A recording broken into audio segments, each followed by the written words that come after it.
Assalamualaikum adik-adik semua, ketemu lagi dengan Kak Ayu di channel Next in Education. Hari ini kita akan membahas tentang kinematika gerak. Kinematika gerak adalah salah satu cabang fisika yang mempelajari tentang gerak tanpa mempersoalkan penyebab gerakan benda tersebut. Kita akan membagi tiga dalam pembahasan kinematika gerak. Yang pertama adalah gerak horizontal, yang kedua adalah gerak vertikal, dan yang ketiga adalah gerak parabola. Terlebih dahulu, kita harus membedakan antara jarak dan perpindahan. Jarak adalah total semua lintasan yang ditempuh oleh suatu benda. Sedangkan perpindahan adalah perubahan posisi dari suatu benda hanya bergantung pada posisi awal dan posisi akhir. Contoh, Ani berjalan ke arah barat 3 meter, kemudian ke arah utara 4 meter. Berapa jarak dan perpindahan yang ditempuh Ani? Lihat segitiga ini. Jika yang ditanyakan adalah jarak, maka total semua lintasan 3 ditambah 4, maka hasilnya adalah 7 meter. Sedangkan perpindahan adalah posisi awal ke posisi akhir. Ini merupakan Pitagoras. Maka jika 3 meter, 4 meter, sisi miringnya adalah 5 meter. Jawabannya perpindahan adalah 5 meter. Sehingga perpindahan dirumuskan delta X sama dengan X2 dikurang X1. Tanda ini bahasanya delta ya. Nah, delta X itu artinya perpindahan dalam meter, X2 posisi akhir, dan X1 adalah posisi awal. Kita akan bahas gerak horizontal. Gerak horizontal dibagi menjadi dua, yaitu GLB dan GLBB. Ciri-ciri dari GLB yaitu kecepatannya tetap. Sedangkan kalau GLBB, kecepatannya berubah tapi percepatannya tetap. Kita bahas yang pertama, GLB atau gerak lurus beraturan. Gerak lurus beraturan hanya punya satu rumus, yaitu ini. V sama dengan delta X per T, di mana V adalah kecepatan dalam meter per second, delta X tadi perpindahan, dan T adalah perubahan waktu yang dalam second. Sehingga bisa kita gunakan segitiganya seperti biasa.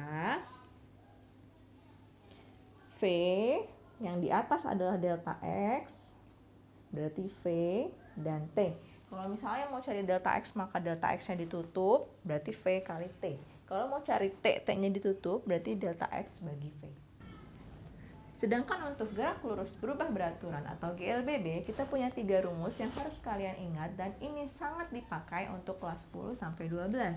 Rumus yang pertama yaitu VT sama dengan V0 plus minus A dikali T. Rumus yang kedua yaitu delta X sama dengan V0 kali T plus setengah A dikali T pangkat 2. Rumus yang ketiga, VT kuadrat sama dengan V0 kuadrat plus minus 2 kali A dikali delta X. Apa sih keterangannya? Kalau ada VT, artinya kecepatan akhir. Ini dalam meter per second. Kalau ada V0 berarti kecepatan awal. Kalau ada A artinya percepatan dalam meter per second kuadrat. Sedangkan T dan delta X tadi sudah, delta X adalah perpindahan, T adalah perubahan waktu. Nah, kemudian apa sih bedanya? Kapan kita menggunakan plus, kapan kita menggunakan minus? Plus digunakan ketika dia percepatan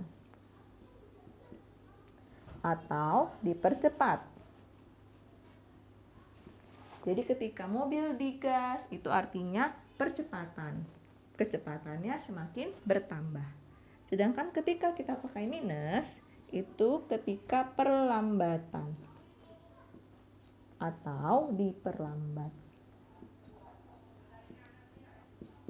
Jadi ketika mobil direm, artinya semakin melambat, itu diperlambat, nanti kita akan gunakan minus. Sekarang kita ke contoh soal, sebuah motor direm dari kecepatan 72 km per jam menjadi 5 meter per second dalam jarak 75 meter. Motor tersebut akan berhenti setelah menempuh jarak Sekarang kita akan jawab apa saja yang diketahui di soal. Yang pertama, di soal menyebutkan bahwa sepeda motor dengan kecepatan 72 km per jam, kemudian diperlambat menjadi 5 meter per second. Lihat satuannya, yang pertama kilometer per jam, yang kedua meter per second.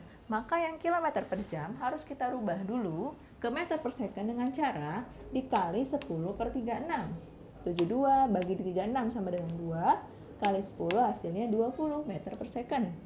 Sedangkan VT 5 meter per second, kemudian ada jarak atau perpindahan di situ ditulis 75 meter.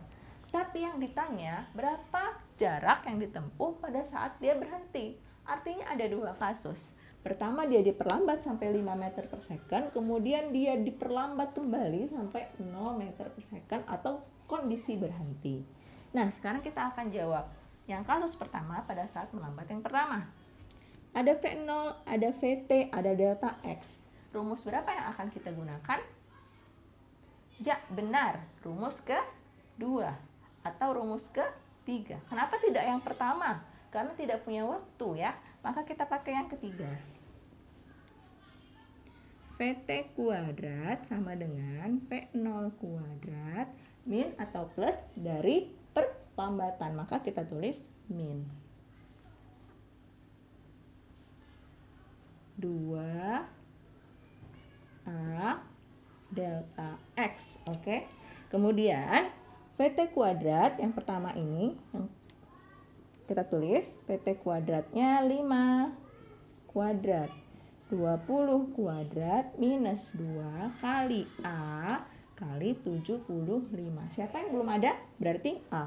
Yang kita cari pertama-tama berarti adalah A atau percepatan. Karena ini adalah variabel yang tidak ada. 25 sama dengan 400 dikurang, ini 2 dikali 75 ya, 150 A. Ingat, yang dipindah adalah yang tidak ada variabel. Ini ada, ini tidak ada. Kita pindah ke sini biar dia sendirian ya. Maka 25 minus 400 sama dengan minus 150 A. Berapa? Minus 375. Minus 150 A. Maka A sama dengan minus 375 dibagi minus 150. Hasilnya adalah 2,5 meter per second kuadrat. Pada saat melambat yang kedua sampai posisinya berhenti, maka kita sudah punya A 2,5 meter per second kuadrat dan masih tidak punya T, maka kita pakai rumus yang ketiga kembali. VT kuadrat sama dengan V0 kuadrat min 2A delta X. Oke, VT-nya yang mana? VT-nya yang posisi kedua, yang terakhir ya. Maka ini 0 kuadrat sama dengan, nah ini V0 kuadrat. V0 kuadrat yang mana? V0 kuadrat di sini itu merupakan VT1. Karena dari melambat yang kedua, dari 5 menuju posisi berhenti. Maka kita tulis 5 kuadrat, 2 dikali 2,5 dari A yang sudah kita dapatkan. Sedangkan delta X yang ditanya adalah delta X yang kedua. Nah, ada variabel yang tidak kita ketahui yaitu delta X kedua. Maka ini yang kita cari sekarang. 0 sama dengan 25 dikurang 2 dikali 2,5. 5 dikali delta X2. Ingat seperti tadi ya, yang pindah adalah yang tidak ada variabelnya. 0 dikurang 25 minus 25 sama dengan minus 5A dikali delta X. Maka delta X sama dengan minus 25 dibagi minus 5. Hasilnya delta X adalah 5. Atau kita bisa jadi, ini delta X2 ya. Delta X2 atau jarak yang ditempuh sampai berhentinya adalah 5 meter. Bagaimana adik-adik, sudah mengerti bukan? Untuk materi-materi yang lainnya bisa ditonton di video-video lain yang ada di channel ini. Jangan lupa like, komen, dan subscribe ya. Terima kasih. Assalamualaikum warahmatullahi wabarakatuh.